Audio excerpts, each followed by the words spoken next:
21শে ফেব্রুয়ারি বাংলাদেশে বাসার জন্য আমরা কিন্তু আমাদের আগের নানাদের বিরুদ্ধে যুদ্ধ করছি। নানারা আমাদের উপরেও অদ্দু চাপাই দিতে চাইছে, কিন্তু আমরা মানিনি না। নানাদের সন্দেহ ছিল যে দাদাদের সাথে যে বাসাবাসী আছে, যদি আমরা মিলি যাই মানে নানাদারা আমাদেরকে ধরে রাখতে পারবো না, আমরা দাদাদের সাথে মিশে যাব।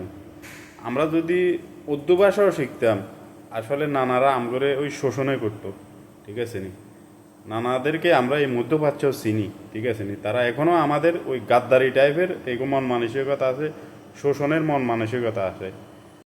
পৃথিবীতে একমাত্র বাংলাদেশে বাসার জন্য আপনার মানে সংগ্রাম করছে এবং অনেকগুলা লোক শাহাদাত বরণ করছে, নইলে পৃথিবীর কোনো দেশ জাতিগোষ্ঠীর নজির নেই।